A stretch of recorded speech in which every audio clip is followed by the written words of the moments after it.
I'm with my wife, and my wife and I are going to break into some sort of an apartment building or house. And it's like a daycare or like a dog. It's like some sort of daycare or like a doggy daycare. It has to do with pets, but we're also just fooling around. It's like we're gonna break into this house to look around. I don't think we're robbing it. We're not gonna steal anything, but we're just exploring or something. It's very silly, but we break into this house and we're rummaging through the house and looking for different stuff. And the dogs are like guard dogs, but I think they're being treated poorly, or at least in its dream, it's like they're being treated poorly. And so we want to set the dogs free. And we're inside of a house, but it's like we're also in the yard. So it's like this big area. And there's several different dogs, and they're the guard dogs, but we do something to the dogs. I can't remember exactly what, but we either have like treats with us or dog food or something. And I'm trying to keep my distance from the dogs, and then the dogs come close. But they end up being friendly, and I remember I'm petting one of the dogs. I'm trying to make the dog my friend so that it doesn't attack or bite me. And the dogs are like mixed breed dogs. And one of them looks like a German Shepherd, one of them looks like a standard poodle, and they're pretty big dogs. But at one point, I'm just like petting them and like playing around with them. They're friendly dogs. And so we open a door or a gate or something to release the dogs because we just have to free them. And then suddenly after that, I'm back in the house. Me and my partner are kind of separated and we're trying to find each other. And it's a stranger's house again. So like whether it was, I can't remember if it was just about freeing the dogs or something, but like whatever we were supposed to do in this house, our mission is like completed. And so I'm with my partner. I don't know if it's like a girlfriend or a wife or something. And she's taking her time though. And I'm getting frustrated. I'm like, okay, we did what we were here to do. We have to leave now. But then she's just like casually in her room, changing clothes and like using this washroom in the building. And again, it's like a building that we're trespassing. Basically, we're not supposed to be here. And she keeps taking her time, and I keep getting pissed off. And I'm like frustrated. I'm like, okay, they're gonna get home any second now. Whoever owns this house. And then suddenly, we hear noise from downstairs coming. Like someone's coming upstairs into this property, and we're upstairs. So now I'm trying to like, oh my god, we have to get out of here. And the doors open, or the door opens by itself, but then I don't see the people come in. I'm just trying to like get out quickly. And so I tell this partner of mine that like we have to go. So I take off. I kind of run to the side of the house of this building, and there's like a hallway and the windows. I can see that like the person is outside now at the side of the house, and even though I'm inside and they're outside, suddenly it's like we can still see each other. No, it makes no sense, but it's like she's trying to get a good look at my face, and I'm trying to hide my face so she can't see who I am. And I'm just like moving left and right and sideways and like kind of covering my face with one hand. And this lady, it's some lady. So the property belongs to some lady. She's like maybe in her 30s or 40s. She looks like she's probably younger than middle age, but she's like some Asian lady with short black hair, decent looking, kind of like just average. And she was doing gardening outside, and I know it's her house for sure. She's holding like a shovel or like a hoe in her hand, and she knows that I'm there though, and she starts like talking like from outside, like it's like we're far away, but we're not like far away from each other. And she's just like pissed off, but just telling me that I better get out because like she's gonna call the police or the authorities, or she's already called the police or authorities. And so I somehow do manage to get away. Like she's unable to see who I am or something like that, and I managed to basically take like a long way around this house or something. Like it's like one of those silly things where like we're trying to avoid each other. Like when two people almost bump into each other, but then you keep going in the same direction, so it looks like you're dancing. It's like you try to go to the left, they try to go to the left, you go to the right, they go to the right. And it was like just kind of like the silly thing between us doing that. But I managed to get away basically. She doesn't see my face. But I also know that the police are on their way. Like there's actually going to be like police showing up or something like that. But anyways, regardless of that, I managed to get away. Now I'm like I'm somewhere else in the dream. I'm gone. But I know that my partner was still inside the building or something. And so I'm trying to get in touch with them. This is like later on in the day. Same dream, but it's like sometime later. And I call her. I'm trying to get in touch with my partner, and I managed to call them or something, and I think I'm on the phone with them, and I'm asking like, where are they? What happened and all that. And then suddenly it's like I see a vision of them, and this part's really weird, but I realized she was arrested or caught by the authorities, and instead of going to jail or prison or anything like that, her punishment is that she's tied up to the back of some weird truck. It looks like a big garbage truck, but it has to do with Christmas or something. So her punishment is that this big truck, it's almost like a transformer thing. Like it's almost like it can convert into like a creature or something. It's really strange, but she's basically like she's not in danger, but her punishment is that she's somehow tied or attached to this giant machine that looks like a transformer and a garbage truck at the same time. And she's basically has like a chainsaw or a tool. And her punishment is, again, it's like she has to cut down these trees, like pine trees. They almost look like Christmas trees.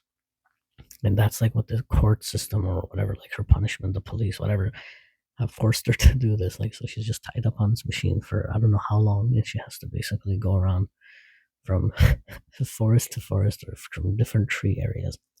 And she has to like cut down branches, like either cut down the trees or cut down the branches, and that's her punishment. And that's all I remember. And I was just seeing it like a vision. It's like I'm on the phone with her, but at the same time I can see her doing this. And she's almost like crying and screaming that, oh my God, this is such a terrible punishment. I can't believe I have to do this. And that's that's all I remember from that part of the dream. Really bizarre. And then another part of the dream that I remember was that, okay, so there's a group of people. So this is a movie. I'm watching this like a movie.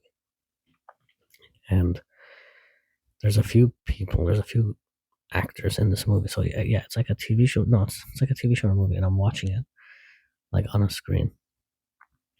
And it's Jake Gyllenhaal.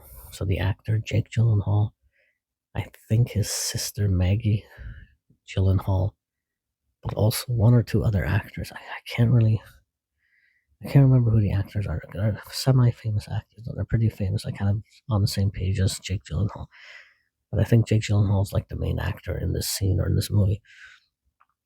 And so the group of friends are outside the building, and it's like a challenge thing. They're all challenging each other to do something, and they're fooling around. They're trying to like one up each other or something, and they're challenging each other to do these dares. So his friends dare him to do something with a business building. It's like this giant building, skyscraper, whatever. And one of his friends, so Jake Gyllenhaal's friend, challenges Jake Gyllenhaal to find out who in this building has recently been fired, and then to go and take that person's spot or something like that.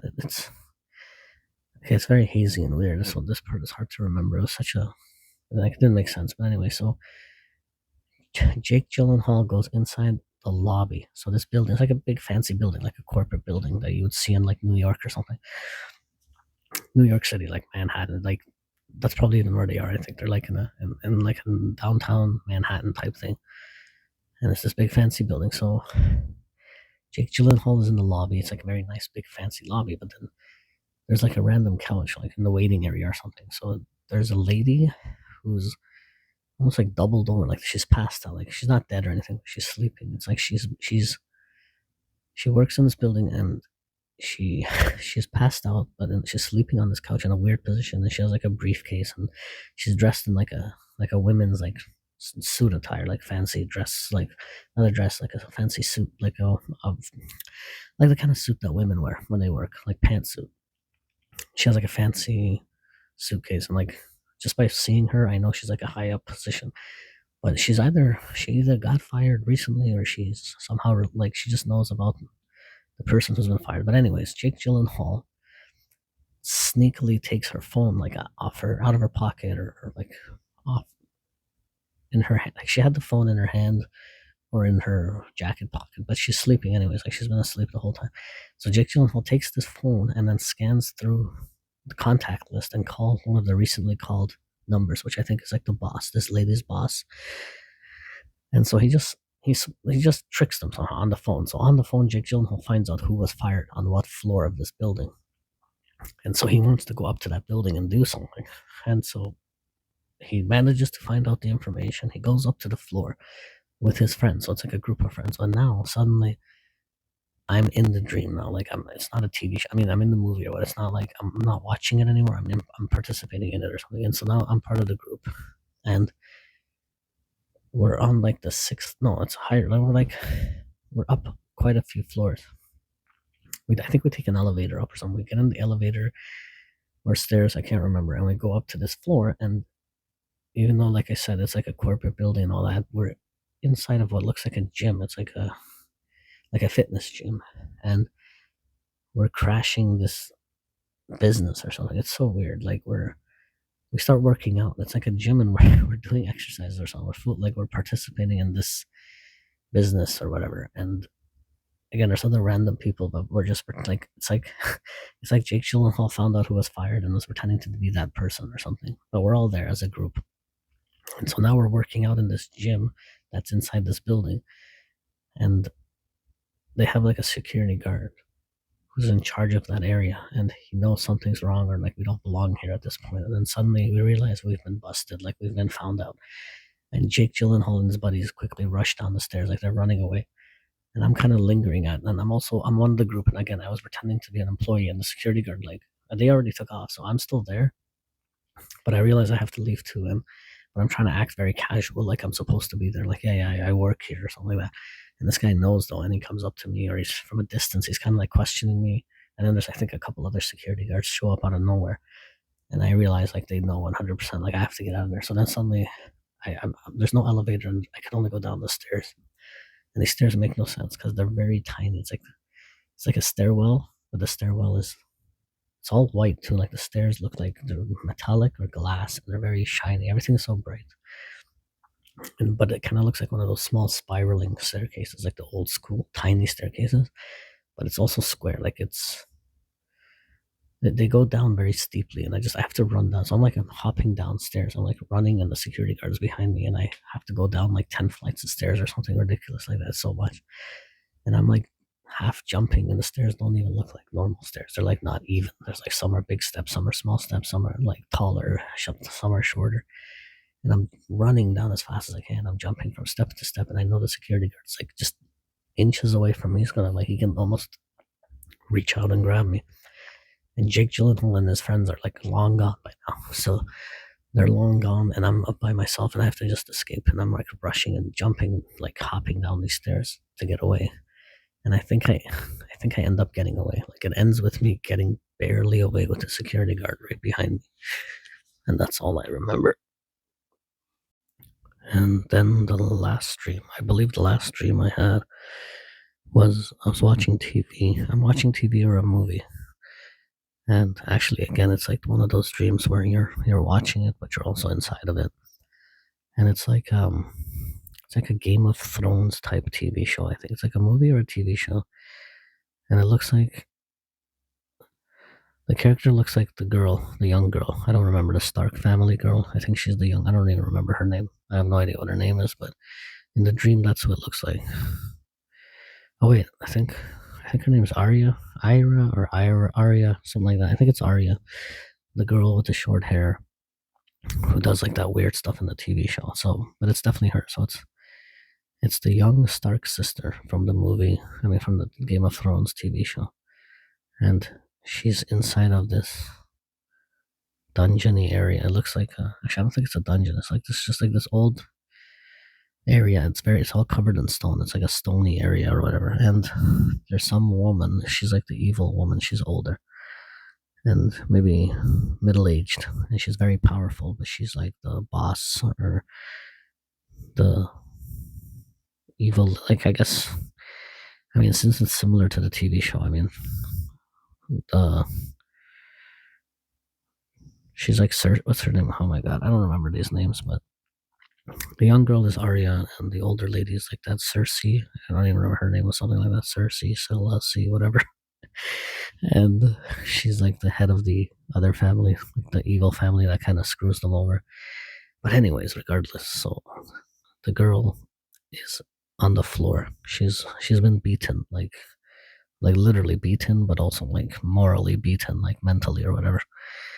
And she's on her hands and knees, and she's kind of like beaten up, a little scrapped up, bloody, whatever. And this other lady, the boss lady or the powerful lady, has kind of defeated her, and it's almost like there's other people in a circle, like a big group of people just watching as well. And I'm kind of watching it all too.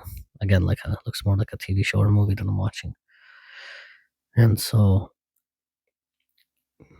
I don't even know if it is Game of Thrones, but it just kind of feels like it. But this girl now, she's being punished, or she's even going to be killed, like executed. And this older lady, like the big powerful in charge lady, is giving kind of like a speech and insulting the girl, insulting her attempt to kill her or whatever. And she's threatening to kill Arya, like the young girl. And this girl is like, she doesn't even care. She's like, fine, do it. And then like, it's old. There's no guns in the olden days, kind of like the whole Game of Thrones thing. But she says something about like shooting her in the chest, like right in the heart. Like she's gonna either shoot her or stab her. Maybe it is stab, like a sword or something. And she's gonna kill the girl, and the girl is like screaming like aggressively, like, I don't care, do it then, don't like, just stop talking about it and just do it or something like that. And she's just like half on the ground, and then it kind of zooms in, like my vision of her, the TV show, like with a camera, whatever I'm watching, zooms in on her arm. And it makes no sense, but anyways, it's her forearm. And so as the viewer, it looks like she's just picking at her own skin, and she's got like scabs or something, and she's pulling something small out of her forearm. And while she's doing this lady is still talking, like she's giving her speech, like this fancy speech about like how she has been victorious and she has, won the battle. And so the Arya girl takes like the small piece of, it looks like skin or bone. It's like, I guess it's bone. It's like she's trying to find something in her forearm. So, and it looks kind of nasty, but not too nasty. Like it is something coming out of her skin, like out of her body. And she pulls out a small piece of scab, and she just tosses it aside, because like it's as if that's not the thing she needed to look for, or like the thing she's trying to find. And then she does it again, and she pulls out like a second thing, which looks like, again, like a scab or something like that. And she tosses it, she flicks it aside. But then the third thing she pulls out is like a sharp piece of bone, and it's literally tiny. It's only like, it's like 2 inches long, but it's like a sharp bone. And she pulls it out of her forearm, and this lady is closer to her now, and it's like this lady is kind of disregarding her, like she's kind of waving her off, like, leave my presence. But at the time, she was gonna kill her anyways or something like that. But the Arya girl, the younger girl, kind of stands up to leave, and as she's leaving, it's like she's not being executed anymore, so she's just gonna leave. But she gets up and she walks towards this lady as if to like give her a hug or like to surrender or something like that. And she quickly does something to her neck. I basically, watching it, I realized that she's pulled out like this little 2-inch piece of sharp bone out of her own forearm. And the Arya girl stabs this older lady in the neck very quickly and very discreetly while giving her a hug. So it's like she's giving her a hug and stabbing her in the neck with this little 2-inch piece of sharp bone. And for like, it's like, I know that kills her. Like whatever this movement is that she does it so quickly too. So all of the people who are there watching, nobody even realizes what's actually happening. But I, like the viewer, whoever's watching this TV show, like I know that's what's happened, and whoever else is viewing, like it's like a TV show. So we, as the viewer, we know that this is what she's done, but nobody else in the scene, like all the other characters or whatever who are around her, like I guess this older lady's family or group, or like the bad guy, like her soldiers, like her minions, her soldiers, whatever, who are watching, they don't realize it. But so the girl stabs her in the neck, walks away, and this older lady is slowly, like suddenly dying, or like we know she's gonna die. And then that's it. That's just kind of how that scene ends. And now it's like the TV show is over. Like this, and it's like the season finale or something like that. It's just, that's the end of it. That's just how it ends. And now suddenly I'm inside this area, whatever this was, like this old school room or this castle, whatever it was. it kind of shifts, and now I'm just there, and I'm with like random people and some friends and family, and it's like I've come back from a trip, and there's a little kid there. Like it's not the Arya girl, like that whole thing is done, but there's some other kid, but it's like a relative of mine through marriage. I think it's like a nephew or a niece in law, I guess. I don't even know what you call it, but like it's a nephew or a niece through marriage. So one of my like, I think it's my wife's niece or nephew who's there. And I've come back from a trip or something, and they're just asking me like whether I went somewhere specific on this vacation that I have returned from. And I tell them no, I didn't actually go to that place, because but I guess I normally do wherever this place is, and they're kind of disappointed, and they're surprised that I didn't go to this regular vacation spot that I normally go to. And so I'm just back with the family, and we're just small talking or whatever. And I just remember this little kid who's like disappointed that maybe I was supposed to bring them. I think maybe they were anticipating something like, yeah, like I was supposed to bring them. I was supposed to bring something back for them, maybe like a souvenir or something. But because I didn't go to that specific location or area that normally we do go, this little kid doesn't like. They don't get to have that thing. I think it was a boy too. I think it was a nephew, like my partner's nephew, and they're with their parents too. So the parent is there. So I guess maybe like my partner's brother or sister or whatever, and their child. So again, the child is just kind of sad and like looks all like dopey with like their head down, and they're just kind of like not crying, but just again like whimpering or almost something like disappointed with me for not getting them the souvenir or toy or whatever it was that I was supposed to get them.